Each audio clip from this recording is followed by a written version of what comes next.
Hello అండి, అందరికీ good morning. మీరు చూస్తున్నారు జీకే లుక్స్ 2.0 ఛానల్. ఈ వీడియోలో చాలామంది అయితే నిన్న కంగారు పడి నాకు పర్సనల్గా మెసేజ్ చేస్తున్నారు.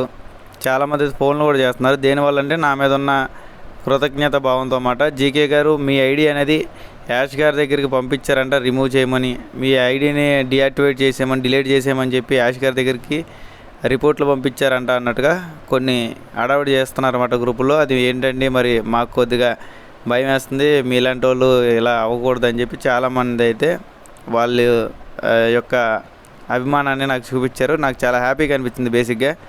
కానీ రియాలిటీ ఏంటంటే బేసిక్గా ఎవరు కూడా యాష్ గారికి డైరెక్ట్గా మెసేజ్ పెట్టేసి పలానా అకౌంట్ తీసేయండి, పలానా అకౌంట్ తీసేయనే స్టేజ్లో లేరండి. ఓకే, రెండోది వచ్చేసి ఒకవేళ నిజంగా ఎవరి అకౌంట్ అయినా, అంటే నాదనే కాదు మీకు కూడా ఉపయోగపడుతుందని సబ్జెక్ట్ చెప్తున్నాను అనమాట. ఒకవేళ ఎవరైనా సరే మీ అప్లైనర్ కానీ మీ ఫ్రెండ్స్ కానీ ఎవరైనా సరే నీ అకౌంట్ తీపిచ్చేస్తాను, నీ అకౌంట్ డిలీట్ చేయించేస్తాను భయపెడితే అస్సలు మీరు నమ్మొద్దు. ఓకే, ఎప్పుడైనా సరే ఒక అకౌంట్ తీసేయాలంటే మినిమం సాలిడ్ ప్రూఫ్ అనేది ఉండాలి. అసలు ఏంటి, అతను ఏం తప్పు చేశాడు, అతను నిజంగా ఏమైనా మన కంపెనీ వాళ్ళు పెట్టిన రూల్స్ అండ్ రెగ్యులేషన్ని ఉల్లంఘించారా, అంటే కోడ్ ఆఫ్ కండక్ట్ ఉంది కదా, దాన్ని ఏమైనా ఉల్లంఘించారా లేదా, ఇవన్నీ మనకి లెక్కలోకి వస్తాయన్నమాట. ఏమీ లేకుండా ఊరికనే వచ్చేసి మీ ఐడీలు తీసేస్తారు, మీ ఐడీలు డిలీట్ అయిపోయినాయి, మీ ఐడీలు ఓపెన్ అవ్వని ఇలా ఎవరైనా భయపెడితే దయచేసి వాటిని నమ్మొద్దు. ఓకే, ఇప్పుడు నా 3 అకౌంట్లు ఓపెన్ అయినాయి, అది కాక ఆన్పేస్ అకౌంట్ కూడా ఓపెన్ అయింది. ఏది కూడా ఎవరు కూడా తీపించలేరు కూడా. ఓకే, ఎందుకంటే నేను ఎప్పుడు కూడా నెగిటివ్గా మాట్లాడట్లేదు. అక్కడ వాస్తవం ఏవైతే ఉందో అక్కడ ఉన్నట్టుగా చెప్తున్నాం అంతే. అంతేగాని ఒకళ్ళు తప్పు పట్టాలి పర్టికులర్గా చేయట్లే. ఎవరిని తప్పు పడుతున్నాం మనం, సబ్జెక్ట్ లేనోడిని కూడా తీసుకొచ్చి సబ్జెక్ట్ వచ్చింది, సబ్జెక్ట్ ఇచ్చే క్యాండిడేట్ మామూలుడు కాదని హడావిడి చేస్తున్నారు కదా, అది మనం కంట్రోల్ చేస్తున్నాం ఇక్కడ. ఎందుకంటే యాష్ గారి నుంచి వచ్చిందని చెప్పాలి. అంతేగాని ప్రతి ఎల్లయ్య పుల్లయ్య కూడా వచ్చేసి మేము చెప్పింది అప్డేట్ అనేసి ఇంక ఉపయోగం ఉందండి, అంతేనా? కాబట్టి ఎవరు కూడా నా ఐడి తీపించలేదు కూడా. కాబట్టి మీరు ఎక్కువ టెన్షన్ పడద్దు. ప్రతి ఒక్కరికి పేరు థ్యాంక్ యూ, నా మీద ఎంత అభిమానాన్ని చూపిస్తున్నది. ఓకే, నెక్స్ట్ వచ్చేసి మల్టిపుల్ అకౌంట్స్ గురించి కూడా చాలామంది అడుగుతున్నారండి. అంటే మా ఒకే పేరు మీద చాలా అకౌంట్స్ ఉన్నాయండి. ఆల్రెడీ ఒక 2-3 అకౌంట్లు కూడా మేము రిజిస్ట్రేషన్ చేసుకున్నాం. కేవైసీలు చేసినప్పుడు కొంతమందికి అవుతున్నాయి, కొంతమందికి అవ్వట్లేదు. మరి ఆన్ పేస్లో మల్టిపుల్ ఐడీస్ ఉన్నాయి కదండి, ఇందులో కూడా మరి సేమ్ అలాగే మల్టిపుల్ ఐడీస్ ఉండాలి కదా అని అనుకుంటున్నారు చాలామంది. కానీ బేసిక్గా రియాలిటీ ఏంటంటే ఆన్ పేస్లో మల్టిపుల్ ఐడీస్ ఉండొచ్చు అని చెప్పింది యాష్ గారే, కానీ ఇందులో మల్టిపుల్ ఐడీస్ ఉండొచ్చు అని చెప్పింది ఎవరు కాదన్నమాట. కాబట్టి ఒక పర్సన్కి ఒకటే అకౌంట్ ఉంటుంది. ఒకటే పేరు మీద 4-5 అకౌంట్లు ఓపెన్ చేసుకుని రిజిస్టర్ చేసుకున్నా సరే కేవైసీలు వచ్చే టైంలో కేవైసీలు అవ్వకపోయే అవకాశం ఉంటుంది. అంటే ఒకటే పేరు మీద ఉన్నాయి కాబట్టి చెక్ చేసుకోండి. కొంతమందికి అయినాయి కూడా, అవ్వలేదు గ్యారంటీగా నేను చెప్పను, కొంతమందికి అయినాయి. కానీ ప్రాక్టికల్గా చూసుకుంటే దానివల్ల పెద్ద యూజ్ అయితే ఉండదు. ఎందుకంటే విక్టరీ డాష్ అనేది కేవలం లెర్నింగ్ ప్లాట్ఫామ్ మాత్రమే, అంటే నేర్చుకునే ప్లాట్ఫామ్, నాట్ ఎర్నింగ్, డబ్బులు తీసుకునే ప్లాట్ఫామ్ కాదు అని యాష్ గారే 1-10 సార్లు చెప్పారు. మన ఎల్సీ మెంబర్లు చెప్పారు, అందరూ చెప్పారు. ఓకే, ఆన్ పేస్లో మనకు మల్టిపుల్ ఐడీస్ ఉన్నా, ఆన్ పేస్లో మల్టిపుల్ ఐడీస్కి మనం ప్యాకేజ్ కట్టినా అంతా కూడా ఆన్ పేస్ వరకే చెల్లుద్ది అన్నమాట. విక్టరీ డాష్లో అదేమీ చెల్లదు. విక్టరీ డాష్లో ఆన్ పేస్లో ఉన్నవాళ్ళు జాయిన్ అవ్వచ్చు, ఆన్ పేస్లో లేని వాళ్ళు జాయిన్ అవ్వచ్చు, అసలు ఆన్ పేస్ గురించి సంబంధం లేని వాళ్ళు జాయిన్ అవ్వచ్చు, ఎవరైనా జాయిన్ అవ్వచ్చు. నేను ఫస్టే చెప్పాను కదా. ఇప్పుడు నాకు మీరు ఫస్ట్ ఫోటో చూపించినట్టయితే 25 నెంబర్స్కి 24 మంది జాయిన్ అయ్యారు. బేసిక్గా చెప్పాలంటే నేను గట్టిగా 9 మందిని కూడా జాయిన్ చేయలేదు. మరి మిగతా వాళ్ళు ఎలా వచ్చారంటే అప్పుడు కొంతమంది అకౌంట్ డిలీట్ అవ్వడం మనకి యాడ్ అయినాయి. కానీ ఇప్పుడు మళ్ళీ వాళ్ళకి రీబ్యాక్ అవుతున్నాయి కాబట్టి కేవైసీలు అనేవి వాళ్ళ దాంట్లో చేసుకున్నారు వాళ్ళు. కానీ నా దాంట్లో ఏమో కేవైసీ మాత్రం పెండింగ్ చూపిస్తుంది, మెయిల్ మాత్రం వెరిఫికేషన్ అయినట్టు చూపిస్తుంది. కాబట్టి ఆ నెంబర్స్ నా దాంట్లో కూడా కనిపిస్తుంది అనమాట. ఓకే, మీకు అర్థమైంది అనుకుంటున్నాను. ఎగ్జాంపుల్కి జీకే లుక్స్ అనే క్యాండిడేట్ కింద ఒక ఆయన రాము అనే ఒక ఆయన ఎగ్జాంపుల్కి రిజిస్ట్రేషన్ చేసుకున్నాడు. కానీ కేవైసీ అవ్వలేదు కాబట్టి ఆ కేవైసీ అనేది అవ్వడం కోసం మళ్ళీ ఇంకొక వ్యక్తి దగ్గరికి, రాజు అనే వ్యక్తి దగ్గరికి వెళ్ళాడు. అతని దగ్గర లింక్ తీసుకున్నాడు, రిజిస్ట్రేషన్ చేసుకున్నాడు, కేవైసీ కూడా కంప్లీట్ అయింది. ఇక్కడ నా అకౌంట్లో ఏం చూపిస్తుంది, ఆయన కేవైసీ అనేది పెండింగ్ చూపిస్తుంది. గతంలో ఏమైందంటే వాళ్ళ అకౌంట్ డిలీట్ అయిపోయినాయి. ఇప్పుడు డిలీట్ అయిన అకౌంట్లో బ్యాక్ రావడం వల్ల అందరికీ కూడా మై సర్కిల్ అనే ఆప్షన్లో ఆల్రెడీ ఎంతో కొంతమంది న్యాయం చేసిన వాళ్ళు కొంతమందికి నెంబర్స్ పెరిగినాయి, కొంతమందికి పెరగల. బేసిక్గా నేను 10 మందిని కూడా డైరెక్ట్గా చేయలేదు, చాలా తక్కువ చేసాం మనం. అయినా సరే ఒక అకౌంట్లో వచ్చేసి 24 మంది, ఒక అకౌంట్లో వచ్చి 14 మంది దాకా అయ్యారన్నమాట. ఓకే, అందులో కొన్ని పెండింగ్ అనిపిస్తున్నాయి. మ్యాక్సిమం మెయిల్ వెరిఫికేషన్ చాలామందికి అవుతున్నాయండి. ఒకవేళ మెయిల్ వెరిఫికేషన్ అవ్వకపోతే మళ్ళీ మీరు లాగిన్ పేజ్లో కూడా లాగిన్ చేసినప్పుడు అక్కడ మెయిల్కి వస్తుంది అన్నమాట. ఒకవేళ రాకపోతే మళ్ళీ రీసెండ్ అనే ఆప్షన్ ఉంటుంది, రీసెండ్ మీద క్లిక్ చేస్తే అప్పుడైనా సరే మీరు మెయిల్కి వస్తుంది. లేదంటే రీసెట్ అని కానీ ఫర్గెట్ పాస్వర్డ్ కానీ ఏది కొట్టినా సరే మీకు మెయిల్కి వస్తుంది. దాన్ని బట్టి మీరు చేసుకోవచ్చు. మెయిల్ అవ్వకనోళ్ళు కేవైసీ మాత్రం ఒకరి దగ్గర కేవైసీ అయిపోతే ఇంకొక దగ్గర చేయాల్సిన అవసరం లేదు. ఒకవేళ మీకు ఆ మెయిల్ అనేది ఆన్ పేస్ మెయిల్ అయినా సరే అవసరం లేదు. ఓకే, ఎందుకంటే ఆన్ పేస్కు దీనికి సంబంధం లేదు. 1-10 సార్లు చెప్తున్నాం, దయచేసి అర్థం చేసుకోండి. ఎందుకంటే హైప్ చేసేవాళ్ళు అడౌట్ చేసేవాళ్ళు చేస్తూ ఉంటారు. వాళ్ళ వల్ల మనకి ఎటువంటి ఉపయోగం లేదు. ఓకే, చూసారు కదా, నా అకౌంట్ తీపిచ్చేస్తున్నానని చెప్పి యాష్ గారికి కంప్లైంట్ ఇచ్చారంట. ఏం కంప్లైంట్ ఇస్తారండి వీళ్ళు? కనీసం ఒక ఎల్సీ మెంబరే రిప్లై ఇవ్వడు. వీళ్ళు వచ్చేసి డైరెక్ట్గా యాష్ గారికి పెట్టారని నమ్మేలాగా ఉందా?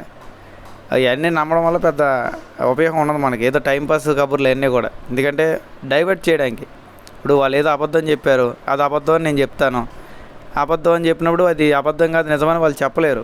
చెప్పడానికి ప్రూఫ్ లేదు, సాలిడ్ ప్రూఫ్. అప్పుడు ఏం చేయాలంటే ఇక్కడ నెగిటివిటీ చేయాలి. నా జీకేలకు సైడ్ తీపిచ్చారని కానీ చాలామంది నా మీద కొంతమంది ఉంటారు కాబట్టి వాళ్ళందరూ కూడా హ్యాపీగా ఫీల్ అవుతారు జీకేలకు సైడ్ తీపిస్తారని. అంటే అలాగైతే ఎవరైతే లక్షలు పడినాయి కోట్లు పడినాయి అబద్ధాలు చెప్తున్నారో వాళ్ళ ఐడీలన్నీ తీపిచ్చాలిగా. అసలు అది కాదండి మెయిన్ మ్యాటర్. నా ఐడీలు తీపిచ్చమని యాష్ గారికి మెసేజ్ పెట్టే అంత దమ్ము మీకు ఉన్నప్పుడు ఫౌండర్స్ అందరూ ఇబ్బందులు పడుతున్నారు, ఫౌండర్స్ అందరూ బాధపడుతున్నారు, ఫౌండర్స్ చాలా దీనస్థితిలో ఉన్నారు, చాలామంది అపోహలు అనుమానాలు ఉన్నారు, చాలామందికి ఇంట్రెస్ట్ కూడా తగ్గిపోతుంది. కాబట్టి ఈ టైంలో మీరు ఎంతో కొంత అమౌంట్ ఫౌండర్లకు వేయించండి అని అడగలేరా? అంటే ఒకటి అకౌంట్ తీపించడానికైతే మీరు కంప్లైంట్ ఇవ్వగలరు, కానీ ఒక అకౌంట్లో డబ్బులు పడడానికి మాత్రం మీరు ఎటువంటి సాయం చేయరు. అంతే కదా? అంటే మన హ్యుమానిటీ ఈ రకంగా ఉంటుంది. అంటే ఒకరిని దెప్పుపడుతున్నాం, ఒకరిని ఇది చేసుకోవడం, ఒకరిని కదుపుకోవడం చేస్తారు. కానీ ఇప్పుడు యాష్ గారికి నిజంగా మెసేజ్ పెట్టే అంత ఇది ఉంటే మన ఫౌండర్స్ అందరికీ ఎంతో కొంత అమౌంట్ని యాష్ గారిని ఏమని అడగచ్చు కదా. అది మాత్రం అడగరేళ్ళు.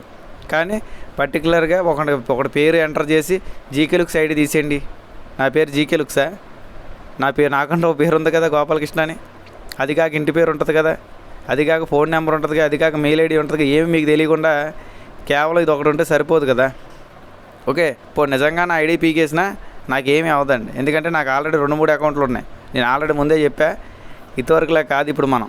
ఓకే, కాబట్టి 4-5 అకౌంట్లు మెయింటైన్ చేస్తున్నాం. ఎవరి కింద జాయిన్ అయినా కూడా మీకు తెలియదు. కాబట్టి మీరేం చేయలేరు అది. దాన్ని ఒక అకౌంట్ పోతే ఇంకో అకౌంట్, జస్ట్ ఇది లెర్నింగ్ ప్లాట్ఫామ్ కూడా ఊరికే అకౌంట్లో పోయి నేను బాధపడాల్సిన అవసరం నాకైతే లేదు. ఎందుకంటే ఆన్ పేస్లో ఒకవేళ ఐడి పోతే ఏమైనా కొద్దిగా బాధ అనిపిస్తుందేమో, ఎందుకంటే దాంట్లో ఎంతో కొంత డాలర్స్ ఉన్నాయి రాలేదని బాధపడడానికి. ఇందులో అయితే ఎటువంటి బాధ లేదు. ఇది కాకపోతే ఇంకోటి పోనీ మొత్తం అన్నీ పోయినా సరే మళ్ళీ ఇంకో కొత్తగా ఫ్రెష్ లింక్తో చేసుకొని రిజిస్ట్రేషన్ చేసుకుంటా. దానివల్ల ఏం నష్టం ఉందంటారా? లేదు కదా. ఓకే, కాబట్టి నేను ఒకటే చెప్పా ఫస్ట్ నుంచి కూడా. చాలామంది అప్పట్లో ఆ విక్టర్ విదాస్ వచ్చిన కొత్తలో మా ఇంట్లో 4 అకౌంట్లు ఉన్నాయండి, మాది, మా భార్యది, మా పిల్లలది, అలాగే నా పేరు మీద ఒక 4-5 అకౌంట్లు ఉన్నాయండి. నేను చెప్పి అన్నీ చేసుకోవద్దండి, 1-2 చేసుకోండి మీకు అవసరం అనుకుంటేనే, అది కూడా లేదంటే చేసుకోవద్దన్న. అప్పట్లో వాళ్ళు అంతగా చేసుకోవాలని ఆతృతతో 10-15 అకౌంట్లు తీసుకున్నారు. దాంట్లో కొన్ని అకౌంట్లు మళ్ళీ కేవైసీలు అవ్వకపోవడం వల్ల బ్యాక్ వచ్చేసి మళ్ళీ కేవైసీల గురించి ప్రయత్నిస్తూ ఉన్నారు. చాలా టైం వేస్ట్ అవుతుంది అన్నమాట వాళ్ళకి. టెన్షన్ పడాల్సిన అవసరం లేదండి ఇక్కడ. ఓకే, కంపెనీ రిలాక్స్గా నిదానంగా నడుచుకుంటూ పనిచేస్తుంది. మనం ఎందుకు ఊరికి టెన్షన్ పడడం? కంపెనీ పరిగెడితే కంపెనీతో పాటు మనం పరిగెడతాం. కంపెనీ నడిచినప్పుడు మనం నడాల్సిందే, పరిగెట్టాల్సిన అవసరం లేదు ఇక్కడ. ఓకే, కాబట్టి ఇలాంటి వాళ్ళు వస్తూనే ఉంటారు. ఈ రూమర్స్ క్రియేట్ చేయడం, ఎవరైనా రియాలిటీ గురించి చెప్తేనేమో రియల్ కాదు, నెగిటివ్, ఈడేమో ఇది అని చెప్పడం. ఎందుకు నెగిటివ్ ఉంటామండి? అందరికీ డబ్బులు కావాలి. కంపెనీలో జాయిన్ అయింది డబ్బుల కోసం, హ్యూమానిటీ కోసమో లేకపోతే పక్కనోడికి సబ్జెక్ట్ చెప్పడం కోసం ఎవడో జాయిన్ అవ్వలేదుగా. ఓకే, ఇప్పుడు గ్రూపుల్లో వాళ్ళకి కంపెనీ నుంచి మీకు అసలు డబ్బులు ఏమో, మీరు సరదాగా వచ్చి అలాగా మీటింగ్లు అంటే వింటారా? డబ్బులు వస్తాయనే కదా వాళ్ళు కూడా అడవాడు చేస్తున్నారు. ఓకే, కాబట్టి మరి డబ్బులు ఎప్పుడు వస్తాయి జీకే గారు? ఇవన్నీ కాదు అంటే డబ్బులు ఎప్పుడు వస్తాయి, ఎలా వస్తాయి, ఎంత ఇస్తారనేది ఎవరికి కూడా క్లారిటీ లేదు. ఇది నిజం. ఎవరినైనా సరే ఎప్పుడు వస్తాయని చెప్పి అడగమనండి. ఎవరైతే నా మీద అడవాడు చేస్తున్నారో వాళ్ళని కానీ, లేదా డబ్బులు ఆల్రెడీ పడిపోయిన కొంతమంది చెప్తున్నారు, ఎవరికి పడిందో చెప్పమనండి, చెప్పరు. ఎలా పడిందో చెప్పమనండి, చెప్పరు. ఏమి కూడా రియల్ ఇన్ఫర్మేషన్ కాదండి. $30,000 పడిపోయినాయి, $40,000 పడిపోయినాయి. ఒకటికి $30,000 వేసే బదులు మనిషికి $100 వేస్తే దాదాపు 30 మందికి 40 మందికి పడతాయి కదా అదే అమౌంట్. ఓకే, కంపెనీ ఎప్పుడైనా సరే అలా ఆలోచిస్తుంది, కానీ ఒకటికే ఎక్కువ అమౌంట్ వేయాలని అనుకోదు. పోనీ నిజంగా ఒకటికి ఎక్కువ అమౌంట్ వేయాలంటే ఫస్ట్ నుంచి ఉన్న లీడర్లకి వాళ్ళకి వేయాలి, కానీ నార్మల్ సింగిల్ ఫౌండర్స్కి వేస్తే కంపెనీకి పెద్ద ఉపయోగం ఉంటుంది. టీం తెచ్చేవాళ్ళు కాదు కదా, వాళ్ళు టీములు తేరు కదా, కాబట్టి కంపెనీ పెద్ద పట్టించుకోదు. లీడర్కి అయితే ఎక్కడా లేదు మాకు. లీడర్లకి, యూట్యూబర్లకి, ఎవరికి కూడా కంపెనీ ఏం చేయనప్పుడు సపరేట్గా సింగిల్ ఫౌండర్కి ఏం చేస్తుంది? ఎందుకంటే ముందు మాకేదైనా వేస్తేనే ఇంట్రెస్ట్గా ఇంకా మనం ఎక్కువ మంది జాయిన్ చేస్తాం. బేసిక్ ఏ సంస్థని అంతే కదా. ఓకే, ఇవన్నీ కూడా రియాలిటీ ప్రాక్టికల్గా మనం ఆలోచించాల్సిన విషయాలు అన్నమాట. ఓకే, కాబట్టి ఎవరైనా సరే మీ అకౌంట్ తీపిచ్చేస్తాను, మీ అకౌంట్ ఇది అయిపోద్ది, నేను కంపెనీకి కంప్లైంట్ పెట్టానంటే అవన్నీ ఒత్తు మాటలే. ఓకే, మీరు టెన్షన్ పడే అవసరమే లేదు. క్రిస్ జాన్సన్ సరికి వాళ్ళకి మేము బోల్డ్ వాయిస్లు పంపించాం, బోల్డ్ మెసేజ్లు పంపించాం, ఇలాగ హడావిడి చేస్తున్న వాళ్ళది. అయినా సరే వాళ్ళ అకౌంట్లో ఉన్నాయిగా. వీళ్ళు ఎవరు తీపిచ్చరండి, తీపిచ్చేంత పనులు పెట్టుకోరు. జస్ట్ ఏంటంటే వింటారు అంతవరకే, అంతకుమించి ఏం కాదన్నమాట. అలాగే మల్టిపుల్ ఐడీస్ నేను చెప్పాను కదా, ఒకవేళ మీరు గతంలో చేసుకుని ఉంటే నో ప్రాబ్లం. ఇప్పుడు చేసుకోవాలనుకుంటే మాత్రం వాటి గురించి ఆలోచించద్దు. 1-2 చేసుకోండి, అది కూడా మీ ఫ్యామిలీ వాళ్ళు మీరు ఇది కావాలనుకుంటే. లేదంటే లైట్ తీసుకోండి, ఎక్కువ టెన్షన్ పడాల్సిన అవసరం లేదు దీని గురించి. ఓకేనండి. అలాగే పిల్లల పేర్ల మీద, వాళ్ళ పేర్ల మీద, అందరి పేర్ల మీద తీసుకోవాల్సిన అవసరం కూడా లేదు. మీకు అవసరం అనుకుంటే మీ పేరు మీద తీసుకొని చాలు. టెన్షన్ పడి మీరు టెన్షన్ పడి మీ ఫ్యామిలీని టెన్షన్ పడి ఇలా చేయమాకండి. ముందుగా మనం చేయాల్సింది ఏంటి, మన పని మనం చేసుకోవడం, మన ఫ్యామిలీకి మనం అండగా ఉండడం, అంతేకాని ఏదో వచ్చి ఏదో చేసేస్తుందని పని మానుకుని ఇంట్లో కూర్చుంటే నష్టపోతారు, గమనించండి. ఓకేనండి. ఈ వీడియోలో అయితే ఇంతే ఉంది. వీడియో నచ్చినట్లయితే లైక్ చేయండి, షేర్ చేయండి, సబ్స్క్రైబ్ చేసుకోండి. అలాగే ఇంటర్లింక్లో ఎవరైనా రిజిస్ట్రేషన్ చేసుకోకపోయినా, లేదా ఒకవేళ మీరు రిజిస్ట్రేషన్ చేసుకున్న తర్వాత లాగౌట్ అయిపోయినా, అంటే బ్యాక్ వచ్చేసినా మళ్ళీ ఏ రకంగా లాగిన్ అవ్వాలనేది పైన ఫొటోస్ వస్తున్నాయి కదా, ఫొటోస్ మీద క్లిక్ చేసి చూడండి. Thank you all. Me GK looks.